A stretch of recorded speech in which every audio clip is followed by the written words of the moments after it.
So you're welcome to the Pulse. This is Joy News, independent, credible, and fearless. This is the Pulse here on Wednesday's edition of the Pulse. My name is Elton Brobe. Now, we are a bit late because we're covering the NDC's news conference, their reaction to the statement that was delivered by the Vice President and the MPP's flag bearer for the 2024 election last week. The NDC had a response, and that is what we brought to you live. Now, but today, there's been a lot of news around the presidency, around the ministers of state, around parliament. I mean, it's best to say today is a news day. And today is also Valentine's Day. But for President Akufo-Addo, he chose to be selective in the show of love as we celebrate the day of love, Valentine's Day, whilst others were showed love at the president, others are also going home.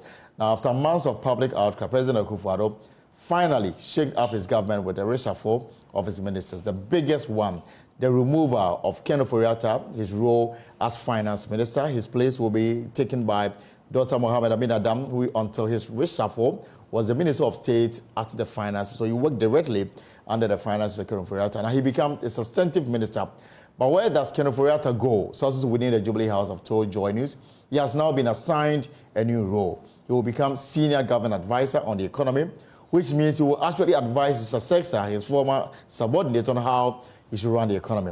What does it really mean for the current situation of the economy? We'll analyze that for you, and also find the political implication of the reshuffle generally. First, though, let me tell you who has moved where. Kofi-Addo joins me in studio for a quick run through the names of those who are still in government, those who are out of government. Kofi, let's run through the list as was communicated to Parliament today by the President. Well, a big Valentine's Day gift. Of course. The first one would be what you have on your screens right now, the Finance Ministry, where it has taken the President more than 400 days to actually hit to this cry. We know that there were members of the majority, about 80 of them. Who but said, more than 80, yes, almost the entire caucus. The number increased from 80 to 95.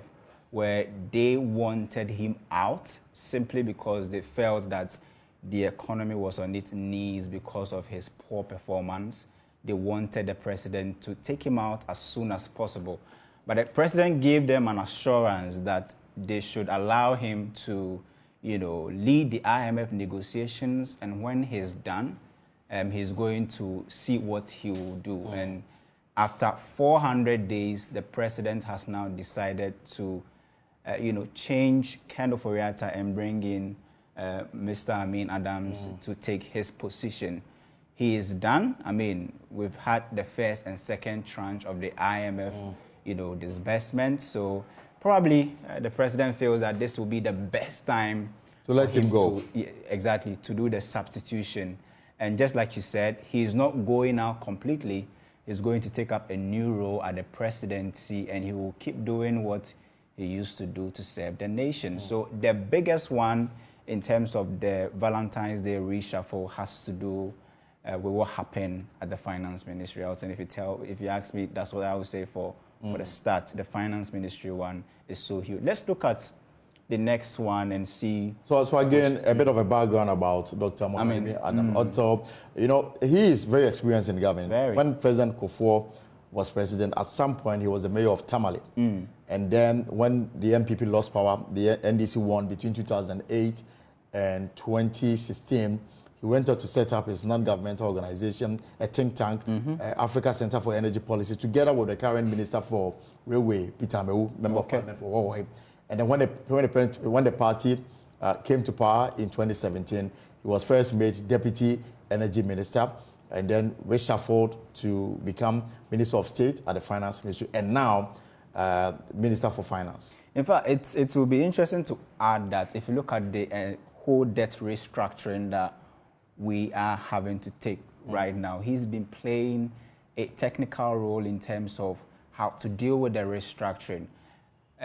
Eminent one could be the negotiation he led with the independent power producers, where he came out to tell them that the country was in a very difficult position and he would like that they should come to the negotiation for restructuring. So just like you said, he's someone who has been in the Home of Affairs exactly, and he's been at the Finance Ministry. He knows what goes on in there, and he's been part of the whole debt restructuring, the technical aspect, and even the public, communication and letting us know what's in and what's out.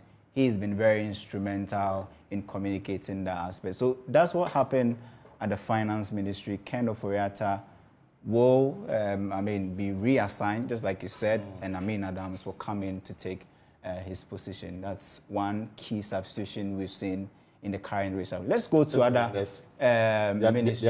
Yes. Yeah, and see this one.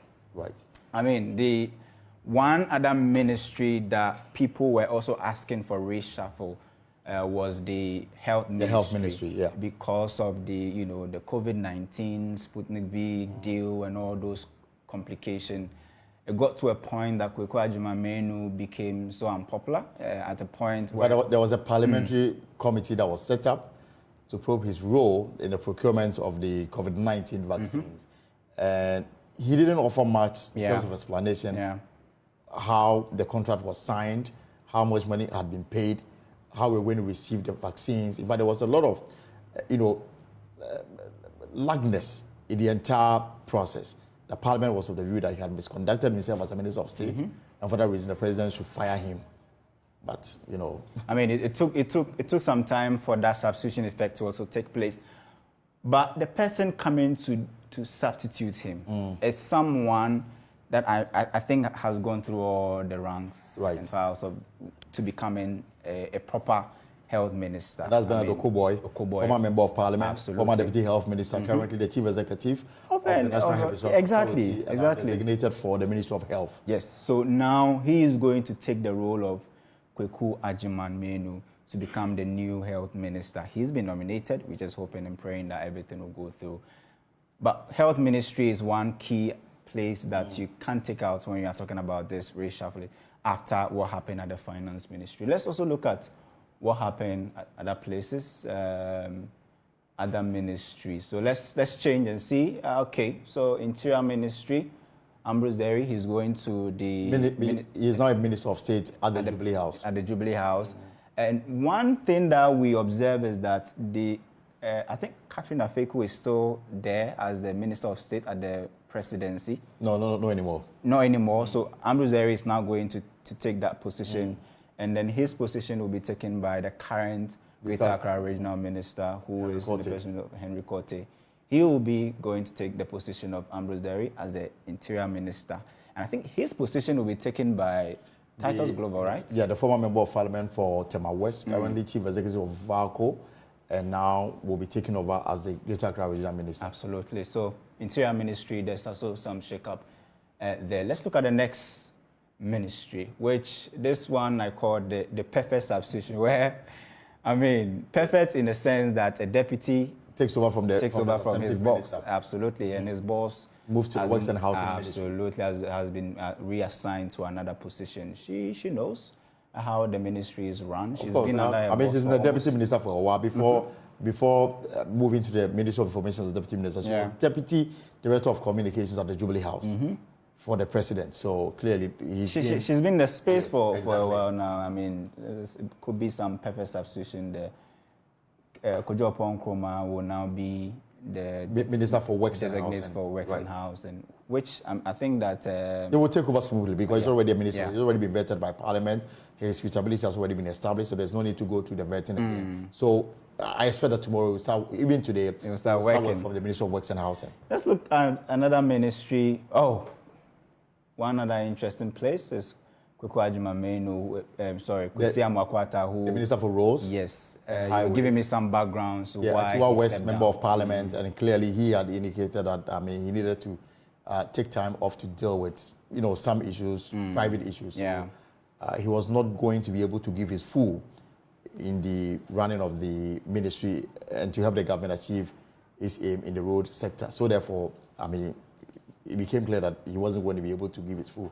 And that's how this reshuffle took place at the roads ministry. And I can say so for some of them as well. Some had gone to the president to say that because of health reasons, I will no longer be able to prosecute the agenda you've tasked. So it was not as a result of poor performance or anything of the sort. Or yes, some of them, they had personal issues that they needed to deal with, some health, and for that reason, they thought it was going to conflict with their roles as ministers of state. So I think this one will also be another perfect substitution from infrastructure to infrastructure, exactly. because, I mean, works and housing, procurement has to do with infrastructure, still going to the same rules. Yes, I think they have similar roles yes. in terms of the ministries and what they are supposed to do. So I will call this one to another perfect substitution. Francis Asenso-Boakye for Kwesi Amoah-Quatta, who you have indicated that has personal issues and currently has to step down. So it's not as a result of poor performance or anything. He has indicated. But the president has always described him as one of the best performing ministers. So, you know, himself and the finance minister. The finance minister, and then few other. Ambrose Derry was also part of that list, the list of the faithful disciples, I call it. So works and housing, we've already spoken about this. Kojo Nkrumah, who you said will be a perfect substitute. Now, Frida Prempeh, she lost in the primaries. She lost, and before the parliamentary primaries took place, the president had made it clear, or the party had made it clear to all those who were contesting, that if you are a serving minister, if you are a serving deputy minister, and should you lose, you'll be out of government. Oh, okay. So they knew the risks that they were going into, and so they went. So they were just waiting for the hours to fall, and that's the reason why you have some, and some also who decided that they were no longer going to contest were also given the directive that it will come down to whether you will stay or you go, because the president needed people whom he can work Now, with. putting the two personalities aside, I think this is one of the ministries that has really been embattled last year. I mean, exactly. The sanitation ministry as a result of... From the issues of Cecilia Dapash. And then you have this Frida Prempeh coming in. And now we have Lydia Seram, the deputy whip in parliament, member of parliament for Iowa's West Wagon, and now being moved to a cabinet position as Minister for Water Resources. So the basic question now will be whether her role will now be taken to, because what we do understand, even as we speak, there's an ongoing meeting between the leadership of the MPP and the leadership of Parliament, the majority caucus, the MPP, to come to a decision as to how to reshuffle the front bench of the MPP. So we are likely to see new faces at representing the majority side of the MPP in Parliament, hopefully from next week. But Elton, one aspect that we also have to talk about is the size of government, because we know President Akufo-Addo started his first term with 126 ministers, deputy ministers, and regional ministers. 126, second term reduced it to 8. We've been counting, it's 86. 86, reduction from 126 to 86. And looking at what we have, the data we have currently, it simply means that the 86 number of ministers and deputy ministers could be maintained. We are not likely to see a reduction. We also know that, the former president Mahama says that when he's given the nod, he's going to reduce the size of government in terms of the ministers to not more than 60. And Dr. Mahmoud Bawumia, who is also leading the NPP, is promising it will not go beyond 50. Absolutely. So you have that downward trajectory from the 126 President Akufo-Addo started with to the 85 86 he reduced to, 60 being promised by Mahama, and then 50 by the Vice President. By the Vice President. Kofi, thank you very much for coming through. And so, those are the names of new ministers who are taking over from those who've exited governments, and also new ones that are entering in for the very first time. They will have to go through parliamentary vetting. But there's been mixed reactions to the announcement in Parliament, especially, and correspondent Kweku Asante joins me for more.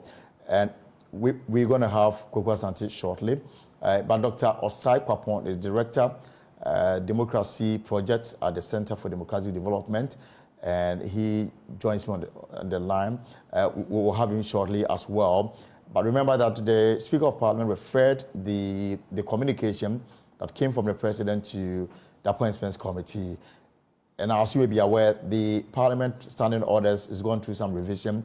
So we're going to have people from other committees join the Appointment Committee to vet the ministers who establish their suitability for the tasks that the President has entrusted in their hands. So, for example, if the Minister for Health, for example, Dr. Kuboy appears before the Appointment Committee, we're going to have members from the Health Committee join the Appointment Committee to vet him. That is the new rules that is pertaining in the House now. On the streets, Ghanaians have been discussing the fallout. Let's listen to them.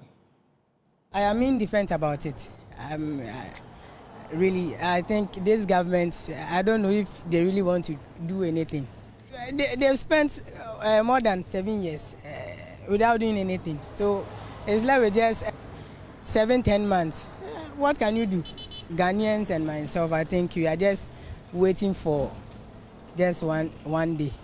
And whatever we have to tell this government, maybe we'll do that there. 7th of December. For now, I don't think anybody cares about who will be where. No. Oh, it's too late, and I think it won't serve any good purpose. But it's better he's gone. He should go. He should have left earlier. I don't know why he left him there.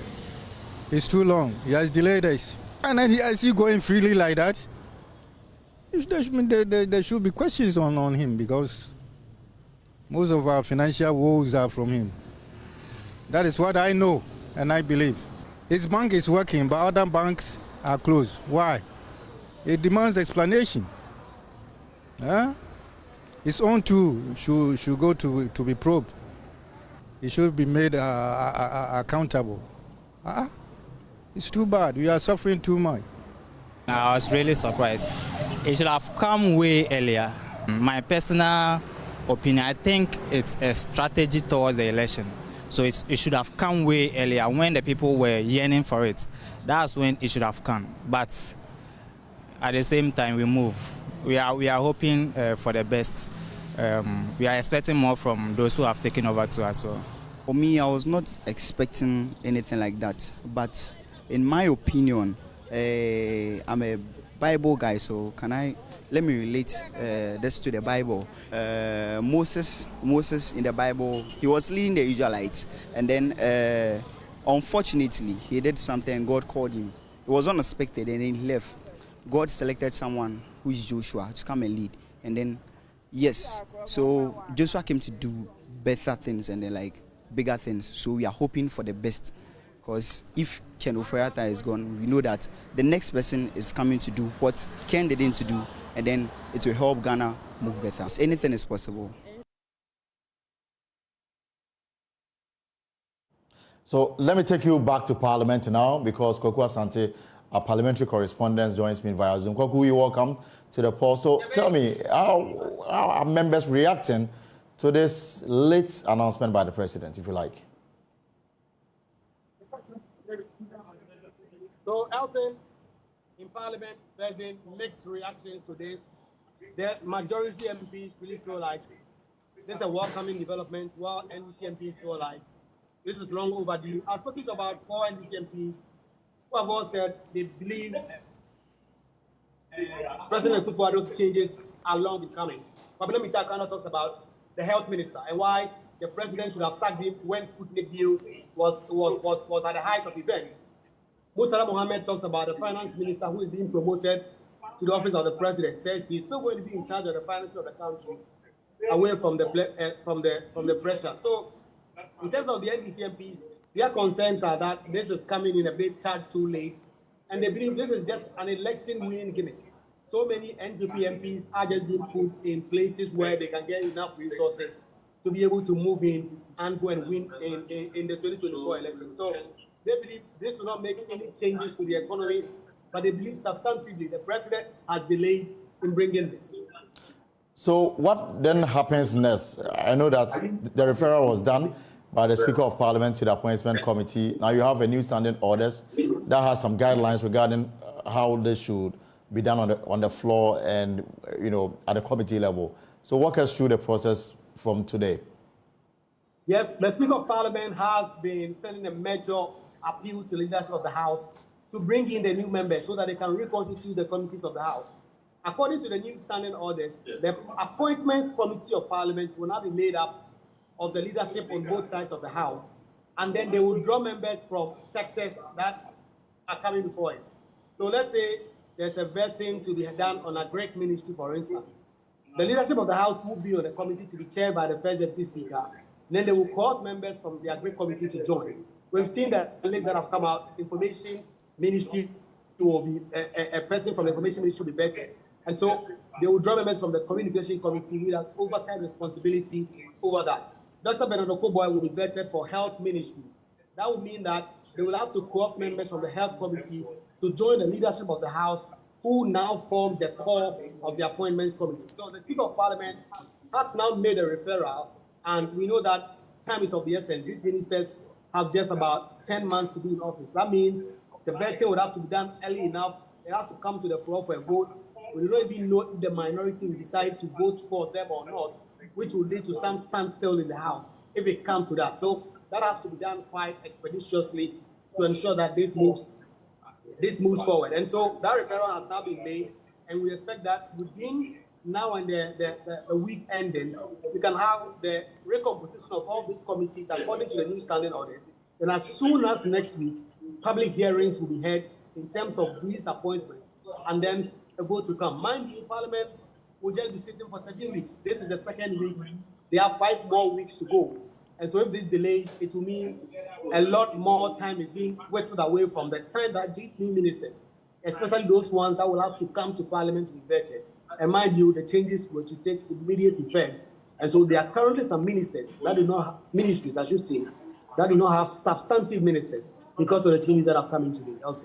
So therefore, there's no indication when the first deputy speaker will constitute the committee to go into it. There's no indication now, Elton, because of the composition of the committees. Like I was saying, the appointment committee is already constituted, but because of the new standing orders, they have to change the appointments committee. According to the new standing orders of the House, the appointment committee will still be chaired by the first deputy speaker. The membership will be drawn from leadership of both the minority and the majority. And then, depending on who they are vetting, they will draw members from other committees. So when it comes to the health ministry, they will draw some members from there. So that has to be done quite expeditiously. The Speaker of Parliament, today on the floor, charged leadership to immediately bring the recomposed committees to the standing orders committee so that they can expeditiously work on this, because of the importance of these new changes that have happened in the executive government, and they need to immediately vet them, bring them to the floor for a vote, and given that the House has 7 weeks to adjourn, they will have to do that immediately. The first deputy speaker, who is the chair of the committee, has not yet given any indication. You know, he has to go through certain process. In fact, some of these nominees will have to be vetted by national security. They have to go through some rigorous processes before the appointment committee process will go ahead. And Parliament does not have enough time. They have only 5 weeks to adjourn for Easter. And so there's a lot that has to be done, and Parliament is currently racing against time to do all that. Because there's actually the State of the Nation address, and after which the House will have to spend some time to debate it. But let me just ask you one more question before you go. So with the new standing orders, let's say, for example, the appointment committee is vetting a health minister designate, and they have members of the health committee brought in to do the vetting together with the appointment committee. Would they have voting rights if they have to decide on the suitability of the individual for the post? Yes, according to the new standing orders, the appointments committee will now be, like I said, composed first, the deputy speaker, the leadership on both sides of the House, and depending on who they are vetting, co-opt members. So the example you gave about the health ministry, when the leadership of the health committee of Parliament joins the appointment committee to vet, on that particular spot, they will have voting rights on the specific person they are vetting. And once the job is done, they cease to become members of the appointments committee, where they have to vet the education minister or local government deputy minister, like Akufo-Addo, for instance. They will now draw members from the local government committee, who on Akufo-Addo, on that specific nominee that will be vetted, will have voting rights. And so these are some of the new changes that have come in, that the House will have to now change some of the processes that exist in the House, try and get used to all that before they can get this moving as early as possible. And the majority leader himself later on came in the floor today. He's expected to lead some of these changes that are going to happen and eventually make sure that these nominees face the appointment committee and get a chance to be voted on the floor of the House. Right, thank you very much. Kwakwa Asante is a parliamentary correspondent, and per my count, there are 22 nominees who will have to appear before the appointment committee to be vetted. 22 nominees, they will have to be vetted per my count, according to the statement that came from the presidency this morning. Well, the minority NDC in Parliament, they have issued a statement reacting to the reshuffle, and I will go through the statements for you. So the minority, they've noted that the government ministerial reshuffle announced in a statement from the presidency to Parliament today, 14 February 2024. According to them, it's a mere remix of the Akufo-Addo and Alhaji Bawumia's failed government. This injury time remix is insipid and uninspiring. That's the words of the minority. And according to them, it's also too little, too late, coming barely 9 months to the exit of the government. Now that will it solve the suffering and hardship confronting the people of Ghana as a result of the bad governance and massive uncontrolled corruption of the Akufo-Addo and Alhaji Bawumia's government. These injury time reserves, according to the minority, who have been on the bench for more than 7 years without warm-up, cannot make any meaningful impact in the remaining 9 months to salvage the sinking ship and the massive economic mess created by Alhaji Bawumia and his economic management team. The tenure of this government has been characterized by excessive borrowing, unsustainable debt and economic crisis, high appetite for taxes, poor governance, reckless and wasteful expenditure, siphoning of state resources into private pockets of government appointees, as well as state capture by family and friends of the president and his vice. So it's a very long statement. Bottom line, the NDC is of the view that the changes will have no bearing, will have no positive bearing on the government with just 9 months to the national election. Let me see if I can bring in Dr. Seram Kawo, Senior Finance Lecturer, University of Cape Coast. Let me pick the reaction. We'll also be speaking to Dr. Osai Kwapom from the Center for Democratic Development. But let me start with you, Dr. Seram. Good afternoon and welcome to the pulse here on Joy News. Thank you very much, my brother. Good afternoon. Right. So because of your background in finance, clearly the focus here will be on the finance minister. Now, after agitations by Ghanaians and even some members of the MPP caucus, President Akufo-Addo, after 400 days, decided to relieve him of his position as finance minister. Now, incoming is Minister of State at the finance minister, who worked directly under the finance minister, Dr. Amin Adam. What do you make of this change, and will it have any positive influence on the economic outlook, especially for 2024? Okay, thank you very much. The changes that we have seen is just coming too late in the government, as been stated by others in the minority in parliament. We expect that the changes would have been much earlier to give the new coming minister enough time to negotiate the IMF deal and know the way forward.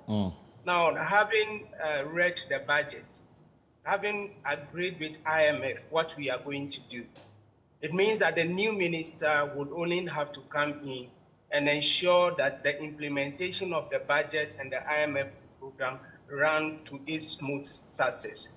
And that is what he is coming to do. I don't see any major change that he will be bringing on board to ensure that the economy is rebound. Let us also remember that the finance minister had been promoted to the presidency, where he looks at the management team, investment in the international financial market and all those. Right, aspects, that is the information we have. We have, so which is telling us that we may not see so much change. If he were not to be promoted to that particular position, I expect the international community and investors to respond positively to the move of his removal. By shifting him to the presidency, where he is still part of the government and will be advising the government on the things that they are supposed to do, I do not see any major change that they are going to bring. If they want to live by the assertions made by the vice president when he rolled out his vision for the country, saying that some taxes, when he comes into power, those taxes will be abolished, then they have to start now in doing that. But it is going to be very difficult for them because these are revenue measures that we have put out to rake in enough revenue to support the IMF program and other developmental projects that we have in the country. And so that will not be very possible for them to do. So I am just expecting that they would just ensure and supervise the IMF program and the budget that has been read by the previous finance minister to a successful end. So therefore, Dr. Amin Abdam cannot have his own vision because the government policy for 2024 has already been approved by Parliament. It is already in its implementation process. What more can he do to ensure that there's some discipline? My brother, he cannot do anything. If he would bring any change at all, then it will be the change of the implementation of the current budget and when it comes to procurement, to make sure that the procurement fraud and all those things that we see are taken out, that we get value for money in the procurement process and then the government contracts that are awarded. But for him coming out with his own policies and making sure that they are implemented, these things are inked and they are into law and have been accepted by Parliament. And so he cannot change it on his own. And it becomes very difficult for him to make any headway out. So next is to, the first tranche of the IMF, we have it. The second tranche, we have it. There's a third one that is coming. What do we expect of him as we move towards the 2024 elections? Okay. So as the IMF tranches come in, we have had programs that have been outlined in the budget on how these monies will be spent. I expect that he utilizes the monies very well so that those monies that will be invested and those investments should pay for themselves. So if we are using the money for road, we should follow the road to pay for them. If we are using it for planting for food and jobs, whatever planting for food and jobs that we are creating, that program should generate enough revenue to pay for the monies that we put into those areas. It shouldn't be a situation where we borrow as usual and spend. No, that should not be it. Do we even have the space? Doctor, do we even have the space to borrow even more? Do we have the space for such an enterprise? No. As for borrowing more, it is out. We cannot borrow. The only place we can borrow now is from the domestic market, using the money market treasury bill within 1 year, and then we have to pay. And so borrowing should be something that should be out. And the point I want to make is that you should work with the National Development Planning Commission to ensure that we have a strategic plan where the ministry will have to fit in to ensure that any time that we are going to borrow in the future, we work within the development confines of the country. Right. I'll ask you a final question so that I can bring in Dr. Osai Kwapon, the Director of Democracy Projects at the CDD in Ghana. Dr. Sarah, one more question so that I can bring in the other guests. So the competence of the former Finance Minister, Ken Ofori-Atta, has never been in doubt. So for you, what may have worked against him? You see, yes, his competence as an investment banker and a successful banker has never been in doubt. But what went against the finance minister, the former finance minister, was that investment banking is not the same as public financing. In the investment banking, you can borrow and you invest the money and you get more. You can discount the future cash flows. You get the money today and invest it and get a return so that you'll be able to pay the money upfront. The finance minister got it wrong when he collateralized some of our future revenues today. Monies were collected today. They were used for recurrent expenditure, where they were not invested to give us a return on what we expect. And so it made it very difficult that debt management became a problem, where we have to borrow to pay debt. And any time that you are borrowing to pay debt, it means that you will be perpetually indebted. Right. You will not be able to pay. And that was where the finance minister got it wrong. The principle of investment banking cannot be applied to the economy of Ghana. And if you want to do it, you are going to incur the displeasure of some people, where the political parties will not allow those things to happen. Because if you borrow for a school, and the school people are paying for it, a hospital, a market, all those projects in investment must pay for themselves. You don't go and get extra amount of money to pay for these projects when you have borrowed and you are paying interest on this amount of money. And for the finance minister, that is what went against him.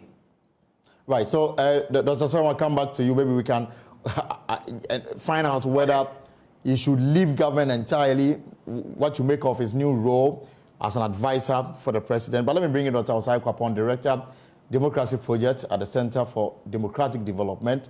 Dr. Kwapon, your initial reaction to the news that we were fed with this morning was, walking into the Valentine's Day. Thank you very much. Well, there's been, I think, towards the end of last week, the beginning of this week, there's been that increasing speculation, news reports that a reshuffle was coming. It's interesting that, for almost about 7 years, the president pushed back, deflected any calls for reshuffling. If you recall, he had an interview with a radio station in Tamale. I think it was back in 2023, yes, where he said he was pleased with the output of his ministers and therefore saw no reason for a reshuffle. He wasn't going to reshuffle just for the sake of reshuffling. Right. So it's interesting just to see that eventually, with roughly about 12 months left in office for his administration, that finally he has engaged in and embarked on a major reshuffle of the government. So for me, my initial reaction was, you didn't do this for 7 years. You gave reason why you didn't think you had to. So it was just curious to see that with just 11 months left in office, finally, this is something that he has agreed to do. Is this coming in rather too late, as concluded by the minority NDC? I think so, in the sense that I don't expect the government to embark on major governance initiatives, major policy initiatives, right? I think I see the team as sort of guiding the rest of the months of the administration till safely to its end, on January 7, 2025. So I don't think that it's going to have an impact if you put it in that context of are they going to implement anything new. The only point I would note though is that you would hope that through their actions or inactions, these new appointees would not engage in something whilst in office that would create some governance issues or headaches for the president. But save for that, I don't think this is going to have a major impact.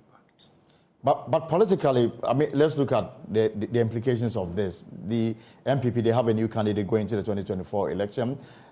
For a long time, Ken Ofori-Atta was seen as the enemy to our economic growth. Now he's out of the picture. There's a new phase leading our economic development and implementation of the project for 2024.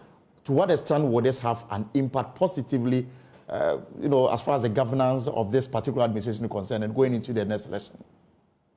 If this had been done, let's say, right after the 2020 election, or even after 2022, when round 9 of Afrobarometer came out and the ratings of government were very abysmal, I think a major shakeup in 2020 in response to that, I believe, would have won this administration a lot of good graces and some political, political capital, because it would have demonstrated that, okay, we've heard the feedback, we're going to correct course, and then you give, the new set of appointees or whoever you moved around to a different ministry a good 2 years to then make an impact and see how best you can reshape public perceptions. But for me, at this hour of the game, politically, I don't see any benefits directly inuring to this administration or even to, Dr. Bawumia. Because I also don't think that voters are going to go into the December election thinking, there was a reshuffle, etc., etc. Therefore, let me vote for, the MPP. I don't see a connection between those two. But do you support or reject the president's insistence before the parliamentary primaries that if you go and you lose, you're out of my government? If you think that you are no longer, if you no longer want to be in parliament, in the next parliament, then clearly your attention is not 100%. I need people whom I can trust day and night. Now, that has resulted in the asking of 12 ministers, 10 of them cabinet ministers. Some deputy ministers are also out. Some leadership in parliament will also be affected. Is this a good call? For me, especially for those who were not MPs, right? I always have concerns about holding a ministerial or other kind of executive appointment and trying to run for MP, right? It creates quite a number of issues. But if an MP was seeking re-election or was trying to go for a particular seat and lost, I don't think it should have been seen as like a slight to the administration, or you don't want to be part of this administration. I mean, you could just as easily come back and serve out the rest of the term. I'm thinking of I think the Minister for Gender, for example, right, who lost her primary. I mean, the president must have his own reasons as to why he has asked some of these people, but I don't think the Minister for Sanitation as well. Precisely, right. I don't think it's really a sign that I don't want to be, quote unquote, part of your government, or you're on your way out, and it's just 11 months unless there are performance issues that the president feels pave way for somebody else to keep me going for the next 11 months. That's then a different story. Ken Ofori-Atta is still, from the information we are picking from the Jubilee House, will still play good roles. In fact, an advisor on the economy, which basically for me, from my little understanding in governance, will tell me that, I mean, whatever the finance minister has, you have to go through Ken before you get the attention of the president. The president has always reposed a lot of confidence in Ken Ofori-Atta, even when there were increasing calls for his removal from office. He did say that he managed the economy for them when they came in. He faced the COVID crisis, managed and saw them through the COVID crisis. So he had no reason to remove him from office. Therefore, I'm not surprised that he's still giving him a role to play in the in the next year that is left in the office. I have always said that, given the intense public reaction that Ken Ofori-Atta was getting, the calls from members of his own party in parliament, some of those MPs who said Ken must go, the censure hearing and all of those things. If I were in his position, I would have actually left. I would have said, I have served my time, I have done what I can do for this government. I understand the dissatisfaction that it is causing, not just for me, but for this administration, for the government.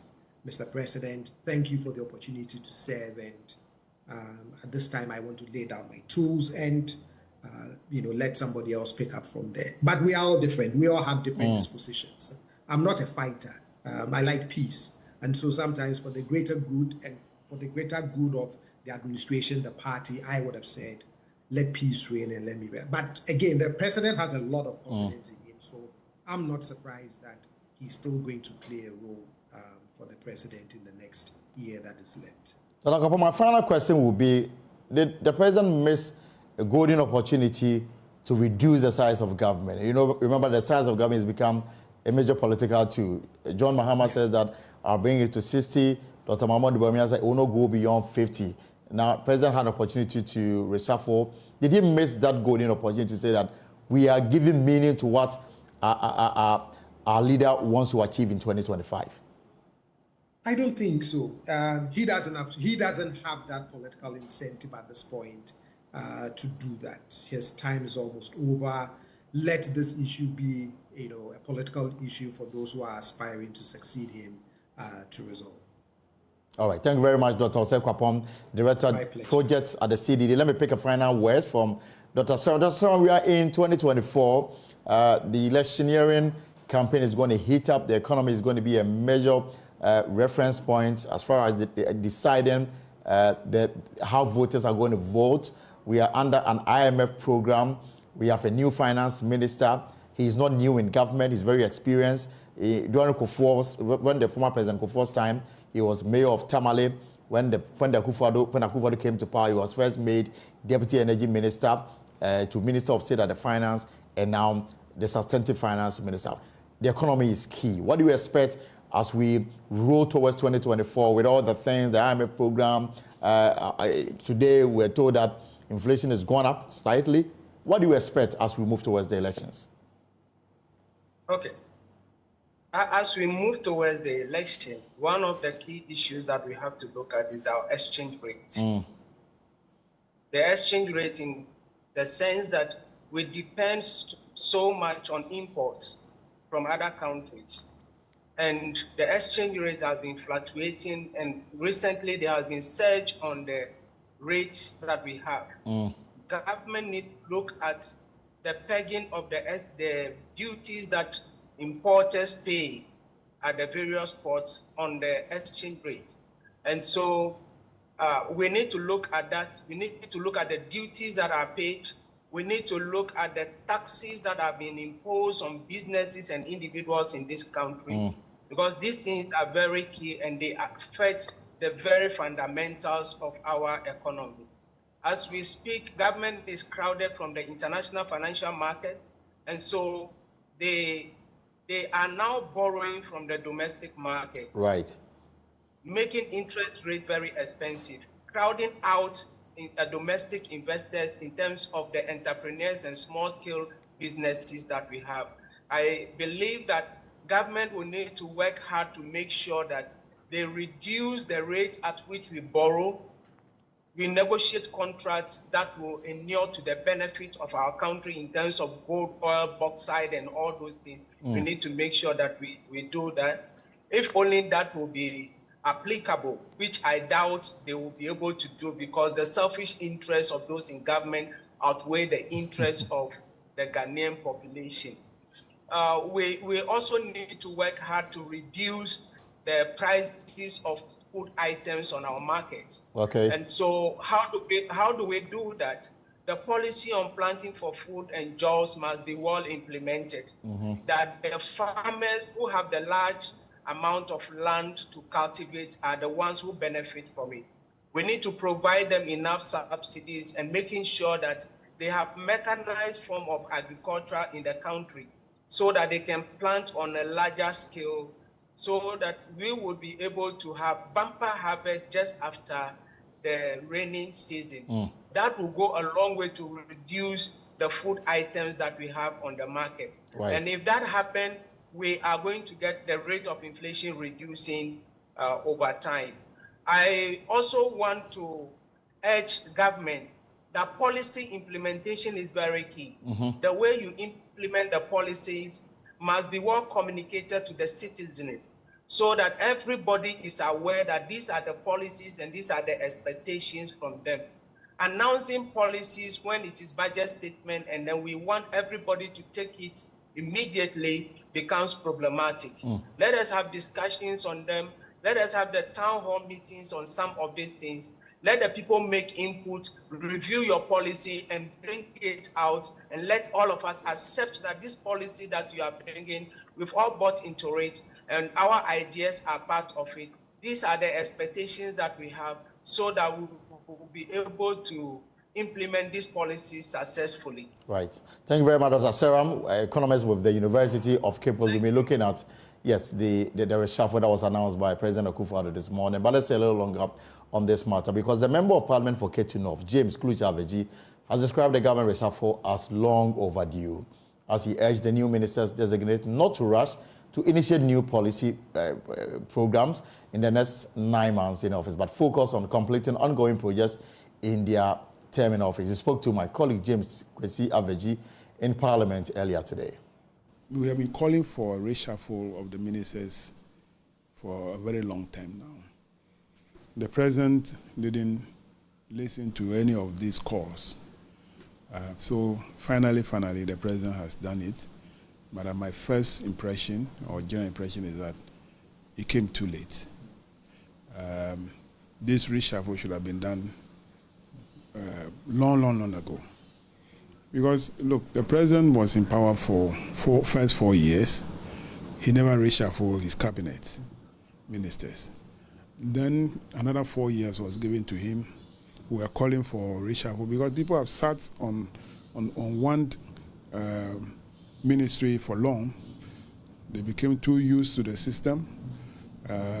They became exhausted in terms of ideas. They don't have any new things to introduce into the administration of those ministries. So things were not moving on. So we are calling for the president to reshuffle. And if you reshuffle, you bring in fresh ideas.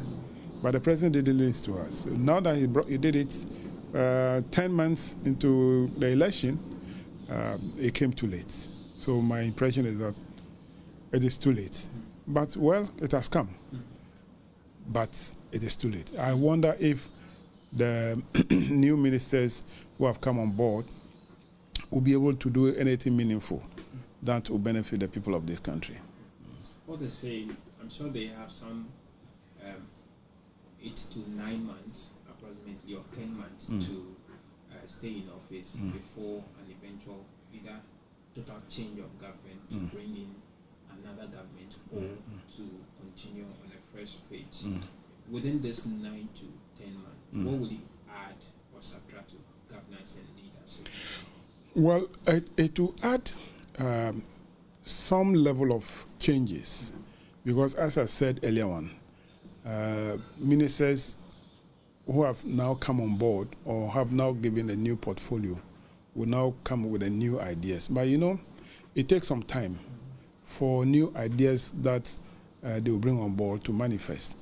First of all, they also need time to study the new ministries and their new portfolio and then see what they can do. So 9-10 months to the end of the year, actually about 9 months to the election. So they coming on board. By the time they settle and to study their ministries and see the challenges that the ministry have, will be getting into the election. And the campaign will become very heated. And so definitely they will not be able to even implement any policy. That is the way I see it. Maybe existing policy, they might continue to implement those policies, but to bring on board a new policy within this period, I doubt it. Some key ministries of concern have also been affected. For instance, the finance ministry, which has been at the center of a lot of controversies from COVID time, post-COVID. You members on the floor of Parliament have called for his removal, and all of that have initiated some processes into that. The health ministry have also seen some changes. Those key ministries, what do you expect the new ministers to pay attention to critically as we go into the election in this short period? I think I'll take it one by one. I'll take the finance ministry first. I think that if I were the new minister, what I'll do is to review the tax system, all the taxes that this government has introduced, which definitely are burdens on the people of this country. I need to review the tax system, look at those that can be withdrawn or cancelled. That is what I'll do. And then also look at how I can expand the tax collection, the few that will remain, how we can expand it. You know, taxes is such that if you continue to import taxes to people who are already paying the tax, you are creating more burden for those people.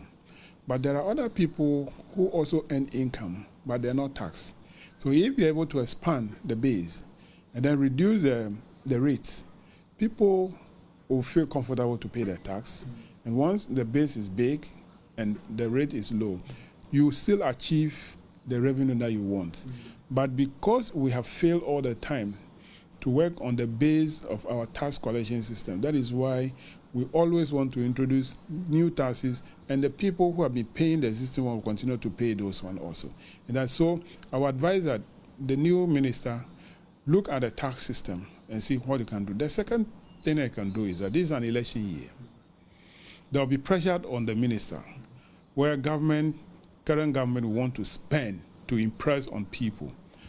You realize that they will want to initiate new projects just for votes. But that will lead to overspending. And if it leads to overspending, the deficit that will come will take a long time to resolve. So it should also watch the expenditure. The key expenditures on emoluments will continue to run, but the expenditure on the capital expenditure, which we have budgeted for, they should limit the expenditure to the amount we have budgeted for.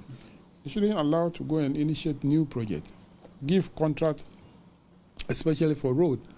You see them running to go do this road so that the people will vote for them. That is one thing that we do. But as a minister, who, if the president directs him to do that, he will want to do. But he should be mindful that if that happens, you're going to create problem for the next government.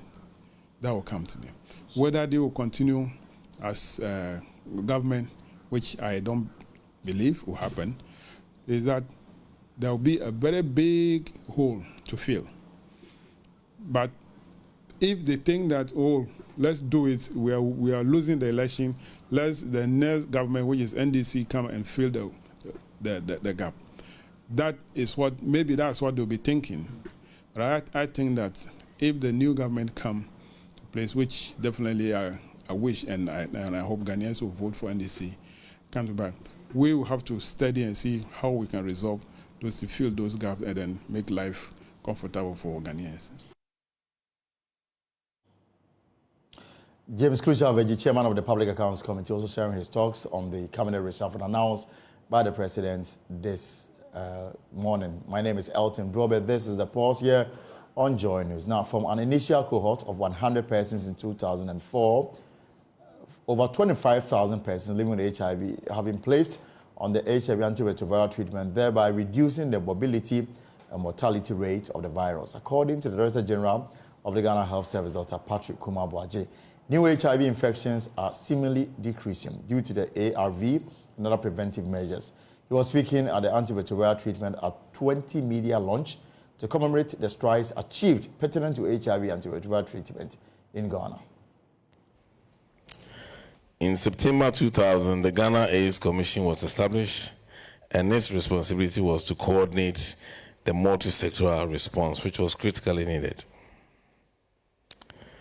Ladies and gentlemen, with structures well in place, the first national decision on the provision of ART for persons living with HIV was taken in the year 2000. The national therapy guidelines were developed in 2002, and the pilot provision of antiretrovirals was done in 2003 at St. Martin's de Porres Hospital, Agomenya, and Atua Government Hospital, with a scale-up to Kolebu Teaching Hospital, Konfano Teaching Hospital in 2003 and 2004, respectively. Ladies and gentlemen, this was ably supported by the Global Fund. In the same year, 2003, ARVs were commercially available with support from Farm Access International and USAID supporting Akai House Clinic, Yahoo Medical Center, Holy Trinity Hospitals, and MedLab. This is to say that the private sector was not left out in our response.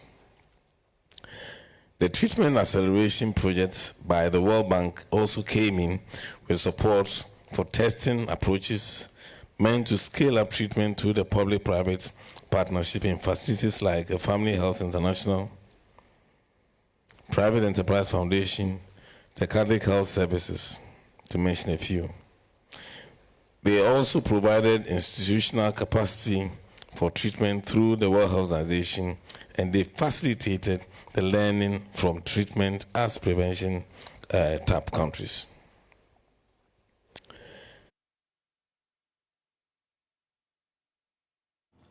So let's explore this issue much further. Dr. Stephen Akufo-Addo is Programs Manager, National AIDS and STI Control Program with the Ghana Health Service. Dr. Akufo-Addo, you're welcome. Thank you very much. So we are doing good, right? Yeah, I mean, if you look at the progress we've made, it's clear that we are doing good. But I mean, there's still much more room for improvement. So, 20 years down the line, we started antiretroviral therapy in just 1 or 2 sites at Gomenya, St. Martin de Porres, and then to Kolebu Teaching Hospital and Konfanochi. Now we are doing 735 antiretroviral therapy sites. Across the country? Across the country, which is a significant improvement. But I said there's more room because there are about 6,000, 8,000 facilities, health facilities in the country. Right. And our aspiration will be that everywhere there is a service, health service, ART should be delivered. But the money is more complex than just that. That is why. The other issue is that we've been able to put almost, I would say, up to 300,000 or so people on treatment, ever. In fact, I was coming to that to say that if we move from, is it 4 in 2023 to over 700 in 2024, meaning more people have been put on treatment. Yes. So we've done up to about 300, close to 300, about 280,000 people ever been put on treatment. Ever means that they started, but some have stopped. They are lost to follow up. Others have gone to eternity. They have died. May their souls rest in peace. Others have stopped due to adverse reactions and other factors we are aware of. Okay, so currently, as we speak, up to about 160,000 people are on treatment, currently active and taking medications. We know a few of them, plus or minus, who are also on treatment, but they don't want to appear on the database. So if you add that, it may be a little more. But Over you have quite a number. 60,000. Yeah, 60,000. The last time I had in the studio, the Director General of the Ghana AIDS Commission, he said over 300,000 people are HIV positive in Ghana. 354,927. Yes. So that's like half on treatment. Yes. In fact, if you used a measure that we are using, about 72% as at last year of that total number were on treatment. No, 72% knew their status. Of that 72, about 87% of them are on treatment. Yes. So the rest. But if you take the baseline, then as you are saying, about half of them. About half of them. Yes. So those who are not in treatment, what is it? Is it that so it also includes people who we estimate to be positive, but we've not identified them, and they have not been linked to treatment. So they are not aware that they have HIV, and therefore they have not accepted treatment. Secondly, there are also those we've identified, but not linked, because a few people you test, they are positive. We want to give you medication, wait. I'm going to check. They go and test again. They are not ready to start medication. All right, so linkage rate is not 100%. So those are the reasons why those are not on treatment. Some have started, but they have disengaged. So from 2003, 20 years, what has been the journey so far? Yeah, it's been, in fact, I think today there was a story of the president of the NAPLAS, National Association of People Living with HIV. She's been on medication for 20 years. Wow. She's alive. She's 70 years. We have this story to showcase of many people who have survived because of antiretroviral medication. Earlier on, when we hadn't found it, remember, between the time we found the first case and the first introduction of antiretroviral therapy was 17 years. We were only resorting to Septrin, antibiotics, as a prophylaxis to deal with opportunistic infection, people who have a suppressed immunity. And so it was kind of grim, you know, and HIV/AIDS was a death sentence. We didn't have a clue what was going to happen. There was no even thought of cure or anything. Up to now, we don't have a cure, but even treatment was not easy. Then when we started treatment, we had now a cocktail. People who take like almost 10 medications, some in the morning, afternoon, in the evening. But we've made progress to the extent that very stressful, and that even is a barrier to adherence. We've come to a stage where now it's only one medication, fixed dose, 3 in 1, you can just swallow, very convenient, once a day. To the extent that there's been massive improvement. Massive, significant. That's why we're celebrating this.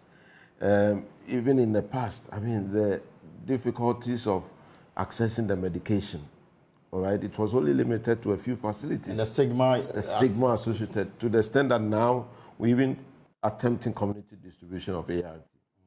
And going forward, we're looking at injectables, which can be given you, and then you need to come, let's say, after 3 months. You know. So even the treatment, we're not giving so many people, let's say, too much, 6 months.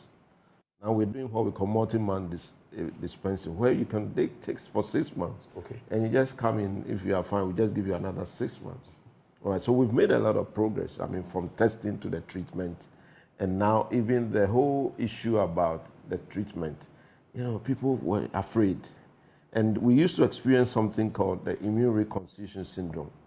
When people have a severe suppression, they have AIDS, and you give them the medication, they come out immediately with some side effects. Okay. It's called immune reconstitution syndrome. Once their body is recovering, then they're able to detect all the opportunity infection, and then it presents like a severe disease. Some of them were suffering complications and death from it. So people were even afraid of the medication, and if I took it, this will happen to me. The other issue we had was people in HIV said, when I take the medicine, I get too hungry. So if you don't give us food. So at a point, we were providing even rations to take with the medication. But thankfully, we come through all that. We used to use a criteria where your immunity should be at a certain level before we started. CD4 count of 200, now we went to 350, 500. Now we're doing test and treat. So we test you immediately, like you have malaria, we treat you. And you can initiate your treatment the same day. So you can see the difference. Exactly. I mean, it's very interesting. Even to the extent that, I mean, back in the days, people were even afraid to get close to people who are HIV positive. Now, an HIV positive person can give birth to a child who will not be infected with the virus. And we have a lot of success stories we're going to showcase, because we have to do that to reinforce adherence. The number of babies who are negative, mothers who are positive, we have serodiscordant couples, positive male, negative female, or positive female, negative male. They are a couple, and for some time now, they still remain the same status. One is still positive, one is still negative because they are on medication. So therefore, HIV is no longer a death sentence? No, and we want that to go out clear that it is no more a death sentence. If you continue to take your medication, adhere, like hypertension or diabetes, you will be fine. And you can give birth to children, and they will be negative, free of HIV. And so we want the public to have confidence. Unfortunately, what has happened to other chronic conditions is happening to us. People will go to the prayer camps, they'll go to, the herbalists, alternative medications and all that. And by the time they come back, the situation is very worse. They have come back down with AIDS. A lot of them even die before they come. So that is one of the barriers. And, we want to deal with that also, because somehow people get tired of taking everything every day. So they want an easy route and shortcut. And when it comes to health, people think that they must get easy solutions and then they are fine. So we are dealing with all of this. But it's so important for us to emphasize that though we don't have a cure, antiretroviral therapy is life-saving. Because of the science, we cannot say it's a cure. A cure means that if you take it, it must eliminate, and you don't need to take it again. But this is treatment which will suppress it as long as you take it. You have undetectable virus. It's not transmissible, therefore. But when you withdraw, then you have an issue. There's a rebound. It is just like somebody who is on the BP medication. The same. It is something that you're going to be on it for the rest of your life. If you stop, then you are just drawing yourself closer to your grave. But the homeopaths, the traditionalists, will come and say, "I have a cure." You see, so that somebody has confidence in something, he says that one is a cure, but it's not true, unless the program, the National AIDS Control Program, or the Ghana Health Service, the Ministry of Health, comes to announce that we now have a cure based on what we know globally. Nobody should accept any message. We have a management, we have treatment, but this is lifelong. In fact, there's additional study which is said for people who have been on treatment for a long time, some of them, they are not rebounding. So we are going to get to a stage where now even these molecules will be enhanced and it will come very close to a cure. Because once you take it, you are suppressed, it's undetectable in your body, and you don't have a risk of transmitting to another person. That is why now treatment is touted as prevention as well. Because if we treat and you are unsuppressed, you are undetectable, the virus is undetectable, you will not transmit. But nevertheless, in recent past, we've had media reports of shortage of the ARVs. I don't know what you've done in this area to make it available. Okay, so there were issues about clearing at the port, the delays in clearing agents, challenges, and that was the main reason. But there's been an intervention to let this happen so that we can collect quickly. We've also had challenges with the logistics system. I mean, sometimes even when you've cleared, the movement to the facilities is a challenge. We've given instruction that people can share amongst themselves. But as I've told you, if we have only 735 and there's 5,000 facilities, the best thing would have been to send it to every facility, so that when you spread it, managing it is easier. And we are not there yet, but we will do that. Okay, but issues about funding is also a major factor. So the clearing issue is funding. So the clearing issue, what have we done about it? Is it completely gone? We found alternatives because if a clearing agent has a challenge with pre-financing to clear, because we only pay, the global fund will only pay if it's cleared. We cannot pay ahead of time, yeah. Then recently there were increases in also the charges at the port. Yeah, of course. And for every planning, forecasting, there's a proportion of the commodity that goes into clearing charges. But there's been a significant escalation in the pricing for clearing, the amount for clearing. So what is even allocated in our budget is lower than what is required now. For the clearing. And you don't have any waiver from the Ministry of Finance? So that is the discussion now. Health? We are supposed to get the waiver through the Ministry of Finance from Parliament to waive. But despite all the waivers, there are some taxes. So that AU tax, ECOWAS tax, and we hear that it's above the Parliament. And so the discussion now is how do we go send another legislation to make that possible so that we'll have a blanket waiver for all the commodities. Because it doesn't make sense that somebody's buying medication for you and then you tax the person also for that donation. So those are things we need to overcome. And we are hoping that we'll have a dialogue around this. The Minister of Finance will sit in, Minister of Health, the port, everybody, so that we can come to a certain decision once and for all. We need to first of all agree that this is life-saving. It is preventing something. If we actually lift our foot off the pedal, what will happen is we're building a reservoir of HIV drug resistance strains. Because now you don't have the medication, people don't take it, the virus multiplies, and we have mutated strains, and that will be more difficult to treat. So we don't want a second epidemic. The country must agree that it is important and we need to prioritize, put money aside and do that. Other than the flip side would mean that government should make clearing free, especially when it involves government agents that is taking custody of the ARV. Yeah, so then the government institution must talk. You see, we must, when you talk to the DRA or somebody at the port, they are doing their work. But finance must be able to say that the money goes to finance. But it's the finance who has put pressure on them that take every tax. So there ought to be that discussion. And then they say that for these goods, these are essential. Just give blanket waiver and deal with the supra-parliamentary, whatever, because if it's ECOWAS and EU. It will be up to government through the finance minister to go back to Parliament to amend the law and then say that maybe for this and that, it may not be affordable. That maybe it's a matter the sector minister can take. But Mr. before you go, today is Valentine's. I don't know the advice you have for our viewers. So Valentine is about love, and let's keep it as such. Let's spread love. But an aspect of love, when you take all the three dimensions, people talk about agape, philos, and all that eros. So the eros love is where the issue of HIV comes sex. Sex is very good. Romance is good, but it must be actually attended to in a responsible manner. So avoid spreading HIV through unprotected sex, but having sex with people whose status you don't know. Use the condoms. I mean, if you are not sure, it's better to abstain, because if you have never tried HIV, people say that, oh, it's difficult to abstain. But if you have really, really tried HIV, you know that abstinence is better. Okay, so then the condom must be used consistently. Right, and the benefit of it is prevent other STIs. It even prevents unwanted pregnancy. Let us show love to the people living with HIV, because it's about love. If we discriminate against them and then we stigmatize them, then they get angry. You heard recently that somebody was going on spreading. But nobody will tell you. Okay, so today we don't see sick people. So even people living with HIV, when they say, I have HIV, people don't believe them. Yes. So love must be expressed in its fullest form. Let's give a true meaning to it by first of all showing love to the people living with HIV.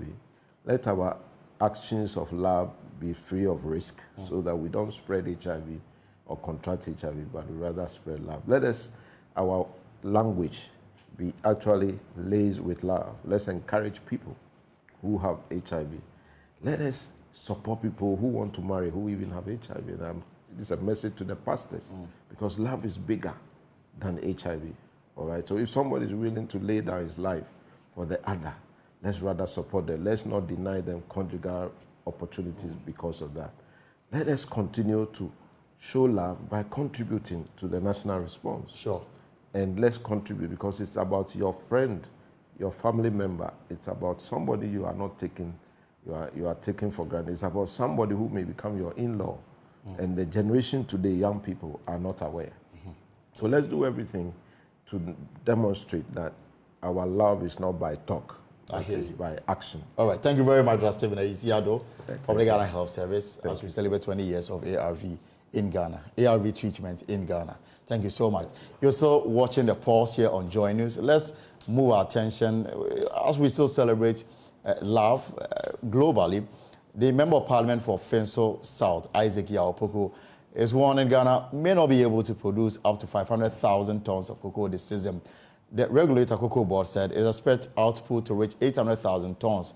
But marking Chocolate Day in Parliament, MPs have been expressing concerns about the dwindling fortunes of Ghana's cocoa sector, a country that was formerly the world's largest producer of cocoa. Isaac Yaopoko is charging government to take urgent steps to save the cocoa industry. Speaker, at this time last year, production stood at 560,421.44 metric tons. Speaker, as we speak, this year, production is around 356,235.75 metric tons, a drop of 57%. So, Speaker, the situation is worrying. My fear is that this year, if we are not careful, we may not be able to produce even 500,000 metric tons. Speaker, what are the factors militating against the production of cocoa? Speaker, 3 factors have been identified. One is the swollen shoot disease. And I know Ghana Cocoa Board is doing everything to contain the disease. Speaker, the other one is galamsey. And I know the fight against galamsey is gradually being lost. But Speaker, my major concern is the third factor, and that is smuggling. Speaker, Ghana Cocoa Board spends huge amount of money to import expensive chemicals, fertilizers, fungicides, insecticides, flower-inducing chemicals, and what have you, Mr. Speaker. And they employ labor to apply these chemicals. Speaker, we do all we can to produce the crop, but we do very little to protect the crop from smuggling. The Member of Parliament for Juaboso, a growing cocoa community, Kwabena Minka Kando, said dwindling projects can be blamed mainly on galamsey and government poor handling of cocoa farmers' welfare issues. Mr. Speaker, as I speak to you now, we are talking about chocolate. We have to import cocoa into Ghana for the manufacturing of cocoa, for the manufacturing of chocolate in this country. And it's unfortunate that one of the factors militating against the production of cocoa in this country is galamsey. Mr. Speaker, we were all in this country when the President of the Republic of Ghana put his position on the line that he was going to combat galamsey in this country. Presidency on the line. Mr. Speaker, what do we see today? It is more rampant than he came to meet. And that's a fact that nobody can challenge. It is more rampant. Galamsey in this country is more rampant than the president came to meet. Mr. Speaker, If we are celebrating cocoa, we must begin to reflect on the lives of the farmers. It used to be one of the most lucrative jobs in this country. In fact, if you do anything that gives you money, they say it is your cocoa. In fact, during the cocoa season, you don't need to own a cocoa farm. You see money in the system. It gives strength to our currency. How is it now? Mr. Speaker, I am deeply, deeply sad.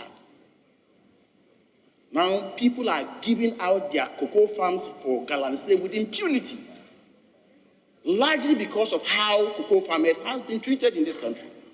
They can't even get chemicals to spray their cocoa.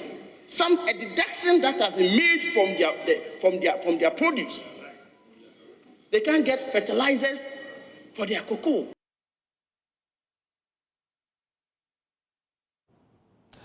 And that's Parliament's contribution to the National Chocolate Day or the National Valentine's Day celebration in the House. Well, that's it for today's edition of The Pulse. For more stories, log on to our website, myjoyonline.com. Some of the stories on myjoyonline.com. New phase in Akufo-Addo's government after ministerial reshuffle. There's an NDC reaction to the ministerial reshuffle.